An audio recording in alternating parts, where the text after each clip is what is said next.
Hayley. Science rules. Sam and Hayley are two grade 11 science students who have a degree in absolutely nothing. All research is Probably 90% right. all research is 90% correct, hopefully, if we have proper sources. Citations include Howarth 23, myself, and Fogg 2023 himself as well.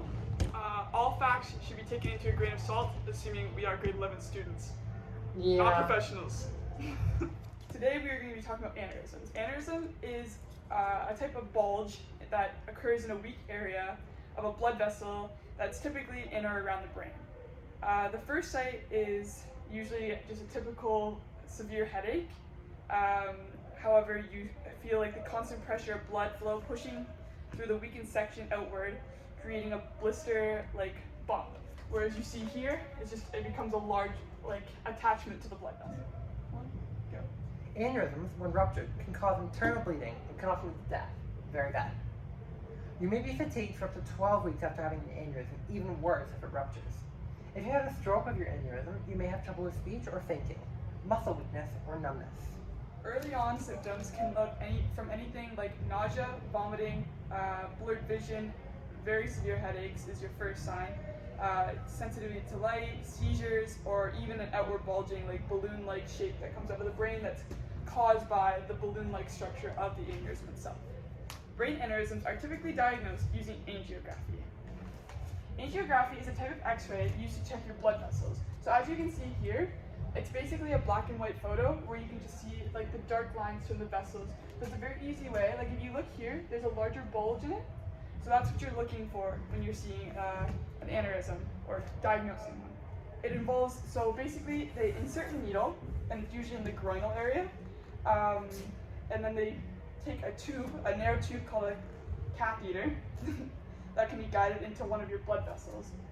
And then a special dye is placed into your arteries up in the brain, which will cast a shadow on the X-ray, making it this darkish color so you can really see the vibrant black.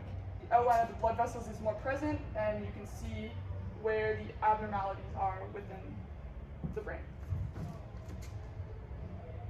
To prevent an aneurysm, you can monitor changes. You may require regular checkups depending on the aneurysm size and how long it affects you, as well as the location. Aneurysms may require surgery to reinforce the artery wall. Treatment that are typically used for aneurysms. The first type is called neurosurgical clipping. A neurosurgical clip is when a full cut is made into the scalp and a small piece of the bone is completely removed up in the upper area or wherever is closest to the actual aneurysm itself. Once a small piece of the bone is removed, the aneurysm is located and it will be sealed using a tiny metal clip as shown here, and it stays permanently clamped on it and allows it to cut off the whole blood flow towards the end. The second type of treatment is endovascular coiling. Essentially, a tiny coil is passed through the catheter from the groin all the way to the aneurysm. So as you can see here, here is the catheter itself, and here are the little coils.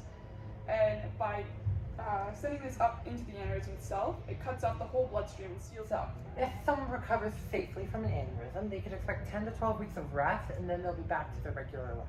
However, if they have an aneurysm burst, then unfortunately, the chances are they'll probably never get back to living the life the way that they did, because bursting an aneurysm, one, often leads to side effects in your health for the rest of your life, but also can increase the risk of an aneurysm coming back in the future.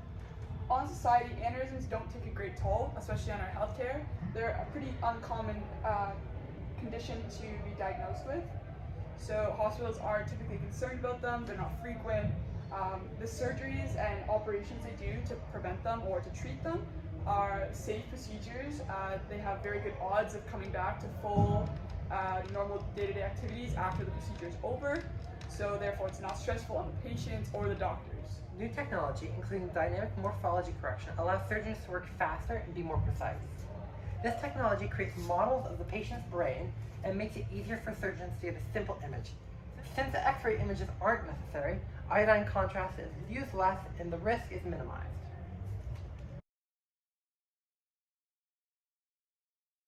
I was looking at this and I thought this looked like a big person and it's a child, you know what I mean? That's what I thought the whole presentation. I did not. And I almost like start to swim here. Go and be like, Do it like that. what? Yeah, it's beautiful.